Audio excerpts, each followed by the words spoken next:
Business English News. Today we're going to look at an article from the BBC that Signal, the messenger service, would walk away from the UK if online safety bill undermined encryption. So if you're interested in business English news and technology and what's going on with the internet and control of the internet, this is a very interesting article for us to take a look at.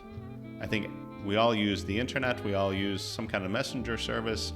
We probably want it to be encrypted so that we have privacy. So this is a very interesting topic that everyone is probably interested in to some extent. And by looking at articles like this, it's a great way to practice our business English.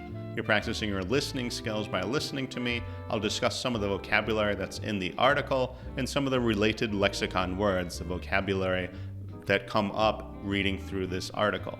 So if you want to improve your business English skills, improve your vocabulary, and stay on top of some of the news in the business world, then stick with me on this video. Let's get started. All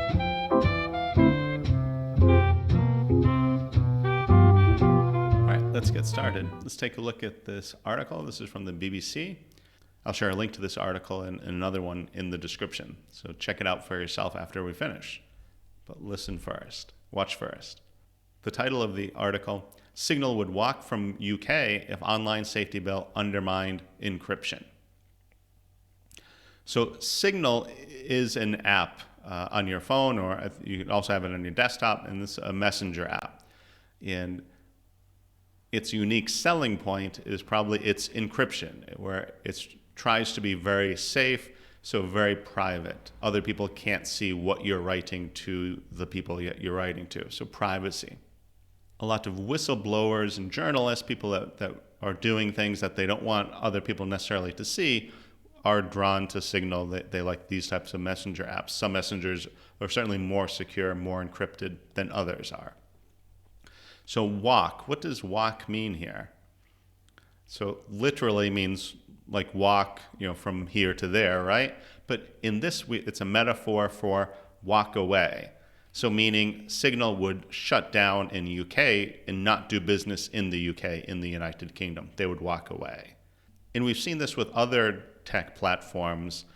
Rumble, an alternative to YouTube, has announced that they would cease operations in France because the French government demanded that they do some censoring. And they said, nope, we're a non-censoring platform. We don't believe in censorship. So if France demands us to do that, then we'll shut down in France. We're not going to do business in France because of that. So we see some of these alternative platforms, not really the big ones, but the alternative ones kind of taking a stand. They don't want to embrace the censorship or violate privacy rights, things like that. Now, online safety bill. What is a bill? Now, in everyday English, a bill might be the check. This is the amount of money that we have to pay. When we go to a restaurant, at the end, we'll ask for the bill. How much do we have to pay? Or at the end of the month, we get a bill for the electricity or the phone or the internet, a bill that we have to pay. But in politics or in the law, a bill is a proposed law. So Parliament or Congress in the United States is considering this. It's a proposal, but it hasn't been approved yet. It's not a law, it's not a statute. But if it is approved, then eventually it will be. And of course, most bills don't get approved. I don't know what the percentage is, but probably like 1% get approved. Others are proposed and just don't go anywhere. But of course, every statute starts out as a bill. It's debated in Parliament, it's changed, it's modified, it's amended, it's voted on, and then will become law. So to undermine. What does undermine mean? This means that it's not supported, and in fact, the support is taken out. If you think of the old days when they were laying siege, when they were attacking a castle, one of the methods to lay siege, to defeat the castle, would be to build mines or tunnels underneath the castle, and then take out the wooden shafts, the support, so that it would collapse. So hopefully the wall above would also collapse, and then they could enter into the castle. There would be a breach. To undermine something is to take away the support, so whatever it is kind of collapses. Encryption is basically the technology that encodes or creates a code for something.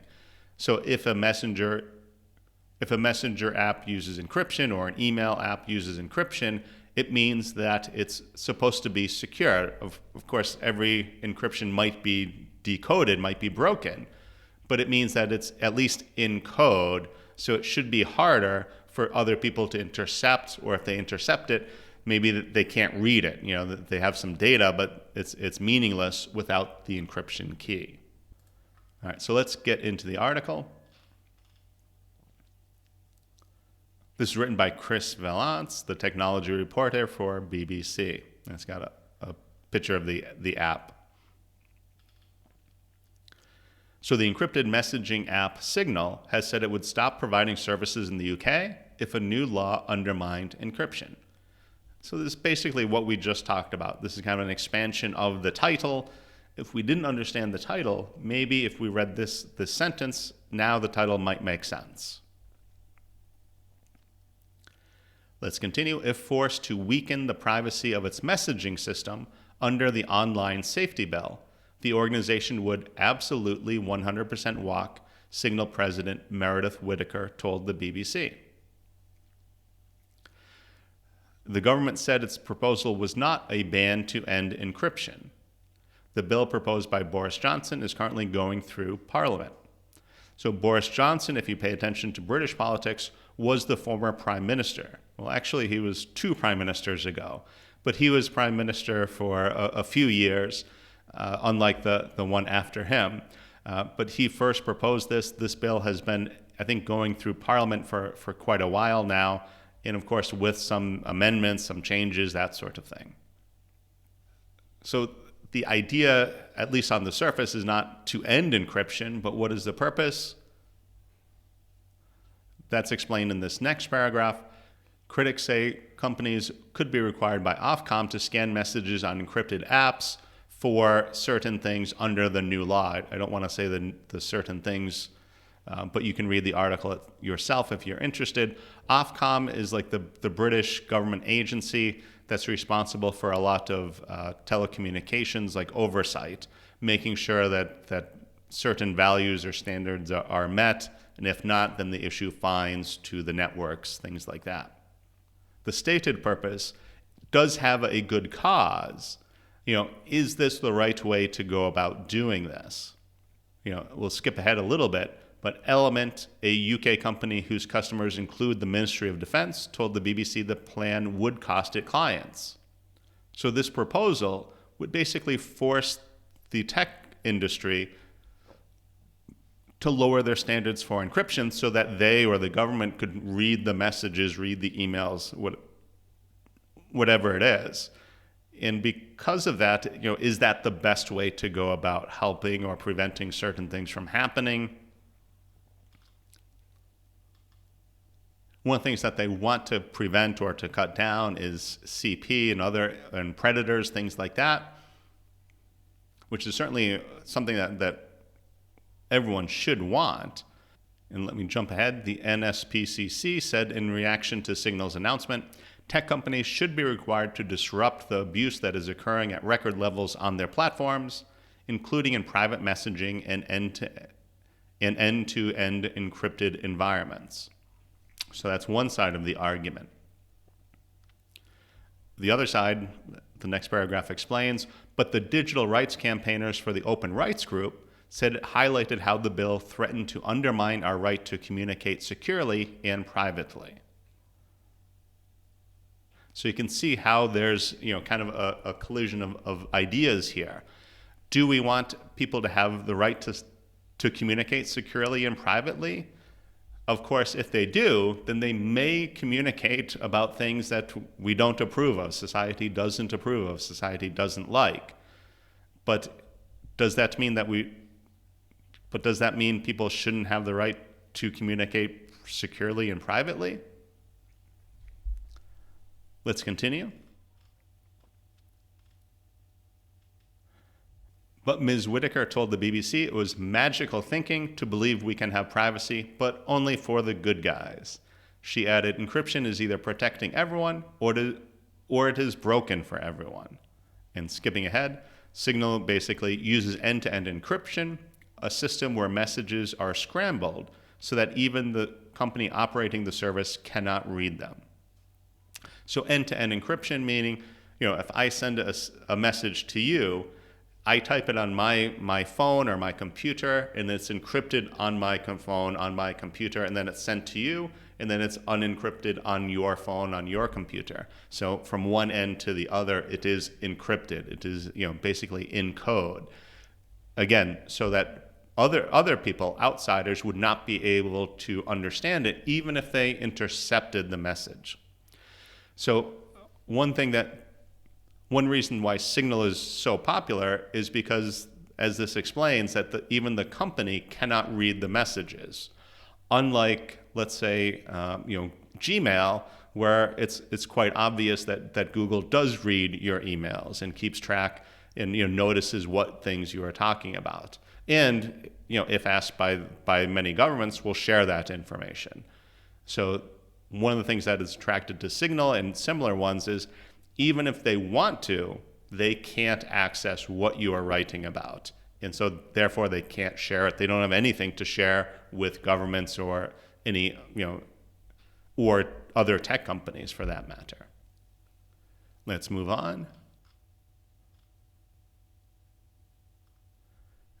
It would, in effect, turn everyone's phone into a mass surveillance device that phones home to tech corporations and governments and private entities, Ms. Whitaker said.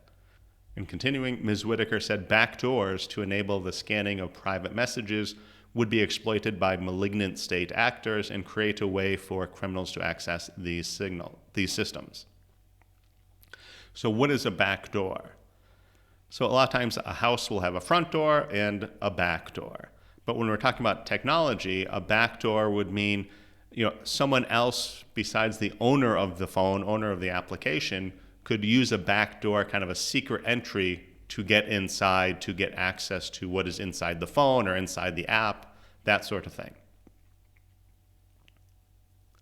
And we know from Snowden and other revelations, like the U.S. government likes these backdoors. They'd like to be They like to be on the inside so that they can see what people are writing about, keeping track of these things, and maybe searching later on, just collecting the data and then using that data later on. So some companies have cooperated with governments. Other companies, such as Signal, try to limit that and try to cut down on that. And so not that they are cooperating or not cooperating, but they kind of set up a system where they have nothing to share. They don't have access to this data. So even if the government comes knocking on their door, there's nothing that they can do. The system protects it from the tech company, as well as the government. Let's continue.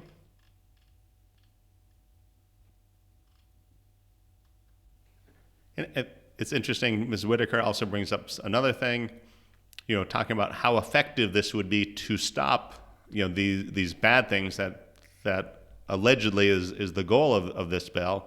Ms. Whitaker said she believed that most abuse took place in the family and in the community, where she argued the focus of efforts to stop it should be. And then they discuss a paper by Professor Ross Anderson, who furthered this argument that online, although it's maybe a dangerous place, but that's not where the bulk of the effort should be done. So what do you think? How important is privacy? Would you be willing to give up your privacy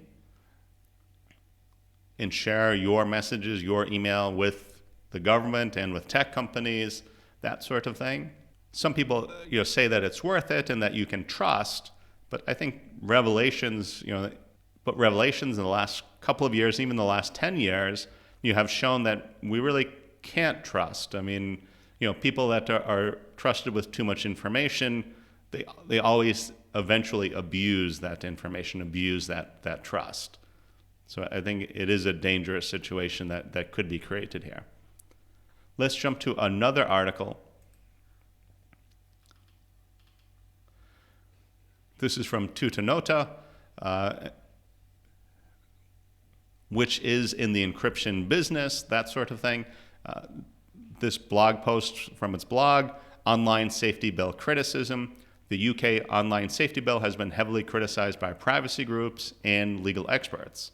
In an open letter, we call for privacy-preserving changes.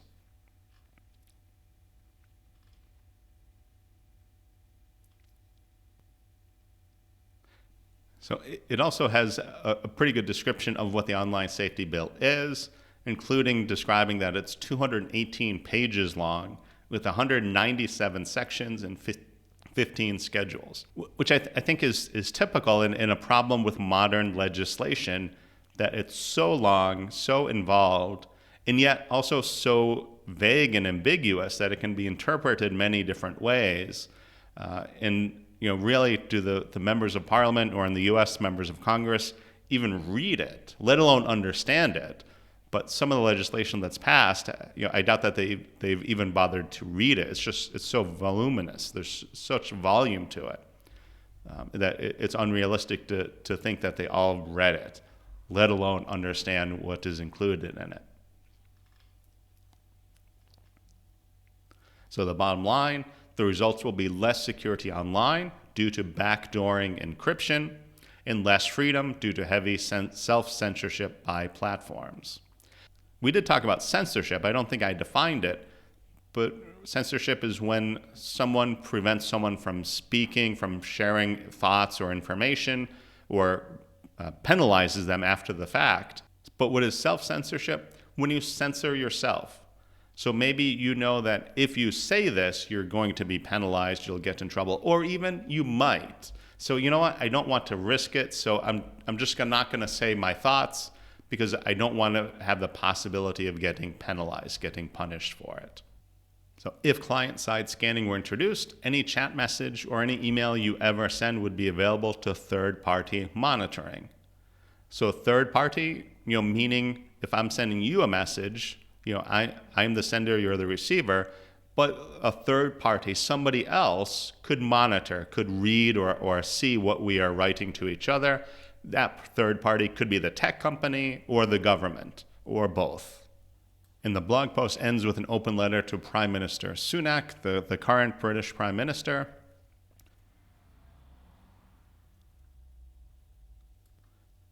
with a long list of signatories. Different NGOs and other policy groups, things like that have signed it. So if you are interested in this, check out the blog post and the BBC article and see what else you can find. I'd be interested in hearing your thoughts. What do you think?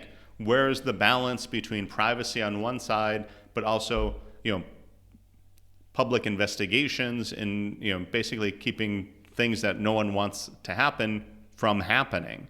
I'm always on the side of more of free speech and not trusting the government. But what do you think? Post in the comments below. I'd love to hear what your thoughts are.